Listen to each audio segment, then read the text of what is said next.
The Sphinx of Egypt is one of the most famous ancient sculptures in the world. But how much do you really know about it? In fact, how much does anybody really know about it? There's far more to the Sphinx than most people imagine. You probably won't even realize how much about it you don't know until you've finished watching this video. Let's start with the theory that several people have posited, but nobody's ever been able to prove. The idea that there's a secret door or tunnel beneath the Sphinx leading to underground chambers. This is a per theory of the historian Matt Simpson, who believes that there are tunnels beneath the Sphinx that connected to the pyramids of Giza. Simpson is positive that a French archaeological excavation located the secret doorway during a dig in 1837, and that the incident was witnessed by the Egyptologist Colonel Howard Weiss, but that both the team and Weiss were somehow compelled to keep the discovery secret. Simpson's theory seemed outlandish until the discovery of secret tunnels beneath the Giza Plateau in 2019. If there are tunnels down there, they must lead somewhere. A connection between the pyramids and the Sphinx makes a degree of sense if we're to assume that the internal cavities of the Sphinx had a purpose. But the question of why the French archaeologists and the colonel would be ordered to keep their discovery secret remains unresolved. It'd surely be a historically significant find, so why keep it quiet? Here's a less controversial statement about this Sphinx. It was carved from a single piece of rock. The sculpture seems too enormous for that to be true, and yet it is. This colossal monument was carved from a single piece of limestone, which was chipped away at by presumably hundreds of workers until we were left with the 240 feet long, 66 feet tall shape we recognize today. Actually, that's not quite true. The present-day Sphinx has been repaired and partially restored with limestone blocks, so its original shape would have been very slightly different. An art or construction project on this scale would be a monumental undertaking for any building or design company today. So, the idea of the ancient Egyptians going about their work with nothing more sophisticated than basic hand tools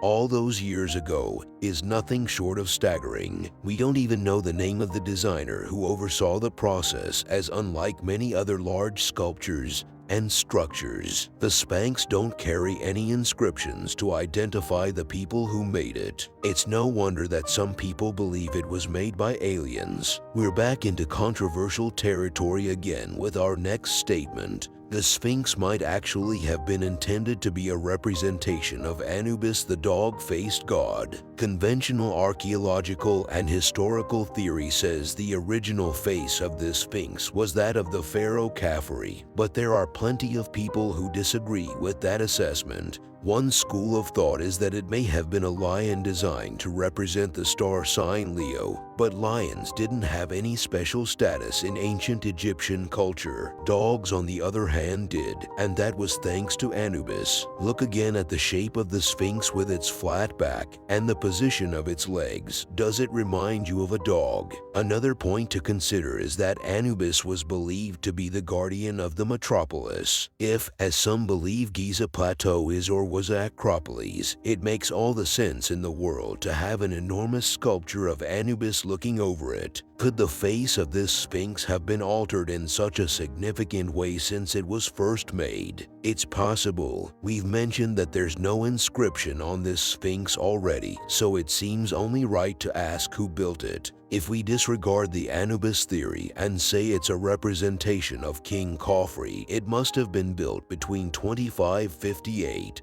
and 2532 BCE. There's no solid proof of that though, and there's no universal agreement on who built it, why they built it, and what its originally intended purpose was. That's a disturbing lack of information about one of the world's largest sculptures and the oldest known monumental sculpture in Egypt. We don't even know what its original name was, as it bizarrely doesn't appear in any of the literature of the Old Egyptian Kingdom. We know that it was called Hora-Mekhet during the New Kingdom era, but that's not thought to Sphinx been its first. It wasn't first called the Sphinx until about 2,000 years ago. The fact that there's no record of the building of the Sphinx nor the naming of the artifact from a civilization that kept such meticulous records of everything is suspicious and makes us wonder whether records have been destroyed. If so, why? Here's a question that hides in plain sight. What happened to the nose of the Sphinx? The most popular version of events is that the armies of the French Emperor Napoleon Bonaparte broke the sculpture's nose during a military battle near Giza during the French invasion of Europe in 1798. In fact, that version of events appears in some history books. The problem with it is there's no direct evidence for it, no witness testimony, and very little chance that it actually happened in the way the history books described it. In fact, all the evidence points in another direction. According to the Arabian historian Ahma Crazy, the nose of the Sphinx has been missing since at least the 15th century, and perhaps since long before then. Ahma Crazy claims that a Fatimid sheikh called Mohammed Siam Eldar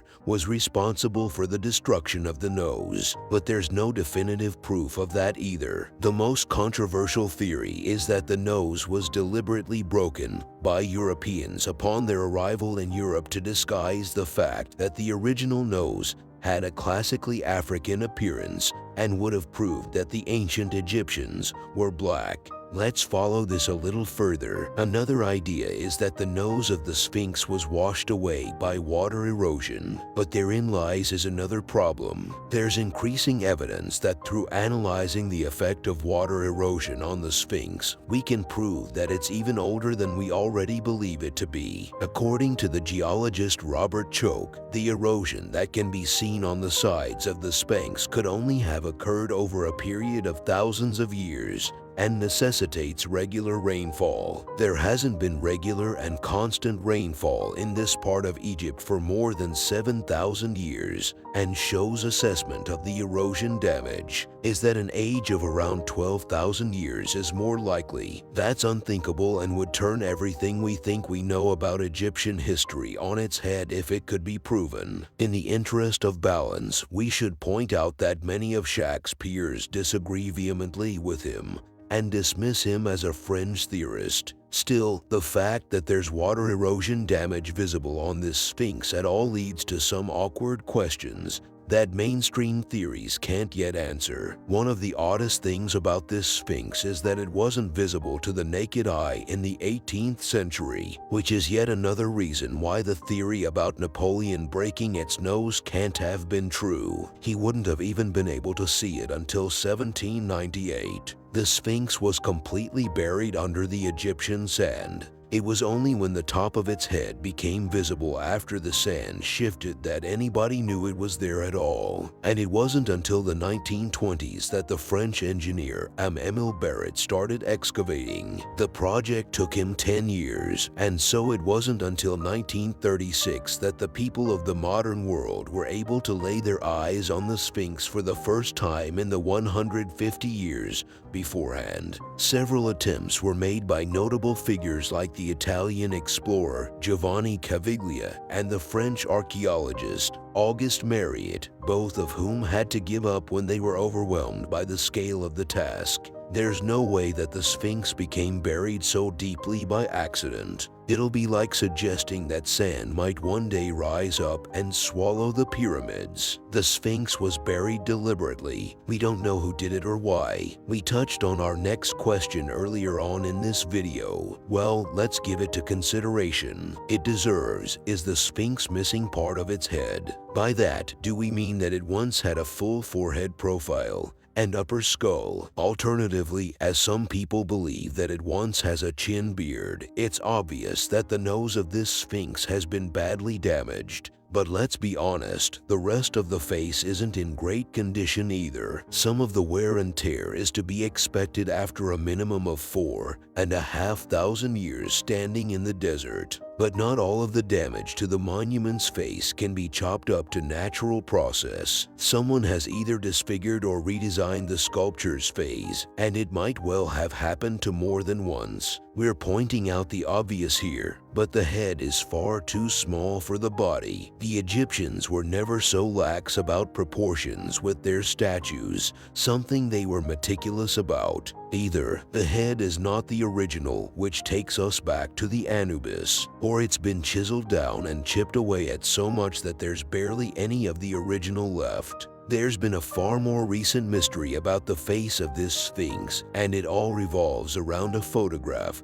that was published in 2022, apparently showing the monument with its eyes closed. That clearly ought to be impossible, as this Sphinx has had its eyes open ever since it was excavated in the 1930s. Still, multiple images circulated on social media that clearly seem to show the sculpture with both eyes shut, as if it were asleep. Some fringe theorists even declared it to be a sign of the impending apocalypse. However, there's likely to be a very simple explanation for this apparent miracle. There are only two possibilities here. The first is that the apparent photographs of the Sphinx with its eyes closed have been taken from a very specific angle and are an optical illusion. The second is that somebody has photoshopped the original images. Given that there are several photos taken from different angles, the Photoshop explanation seems more likely. We can assure you that thousands of people have seen and taken pictures of the Sphinx once these fake photos began to circulate, and its eyes are most definitely still open. Earlier on, we alluded to the possibility that the Sphinx might have had a beard. We'll come clean. That's less of a possibility and more of a solid fact. We know it's a fact because there's a decent chunk of the Sphinx beard in the collection of the British Museum. It's one of many ancient Egyptian artifacts in the British Museum. If we're brutally honest, probably shouldn't be there. The official version of history says that the broken beard was found in pieces between the front paw of this Sphinx during the 19th century. We know that can't be true, as we've already covered. The front paw of this Sphinx was buried under sand until the 1930s, although it's been suggested that Caviglia got down as far as the paws before giving up on the idea of excavating the rest of the sculpture. It's both frustrating and surprising that the recent history of this Sphinx is just as full of holes as its ancient history. Nevertheless, the beard is real, and there's a campaign in Egypt to put all the pieces back together and reattach it to the monument's chin. So what's the big takeaway here? What's the biggest thing that we didn't know about this Sphinx before that we now? Perhaps it's the revelation that we have no way of knowing how old this Sphinx is, other than a general feeling that it's definitely older than the pyramids. It watches over and may in fact be several thousand years older than them. It might have been built for Khafre somewhere around 2600 BCE, or it could already have been ancient by the time Khafre was born. The effects of erosion on the limestone are suspicious, but if we start talking about an age of 9,000 years or more, we'd have to rule out the idea that it was built by the ancient Egyptians at all, or at least not by the ancient Egyptians as we currently understand them. It'd have to be an advanced civilization that predated the Egyptians and perhaps laid the foundations for their culture. That's not the same as us saying that aliens were involved, which is something that so many fringe theorists are fond of saying about the Egyptians, but it does make us wonder who lived on the land before them. Perhaps the bigger mystery is what this Sphinx was carved for and what its purpose was. We've all seen pictures of this world-famous monument all our lives, but how many of us have ever stopped to wonder why it? If it's really a representation of Khafre, it seems incredibly vain, even by the standards of Egyptian pharaohs. Making something like this would have set a precedent. So why did none of Khafre's successors build a Sphinx of their own? If, on the other hand, it was first conceived as an enormous sculpture of Anubis, why was it ever changed? Why is the head so much smaller than the rest of the body? And what happened to the original head? Why are there no written records of its creation? What was it called when it was brand new? Did it have a higher purpose, or was it just an impressively huge sculpture that stood a monument to the power and influence of one particular pharaoh at one particular point in time? These are questions we don't have the answers to. We hope that you are now asking those same questions yourselves and that you've enjoyed this look at Egypt's most mysterious monument. Subscribe to the channel and turn on notifications, and you'll be the first to know when a new video comes out. Thank you for watching and see you in the next video.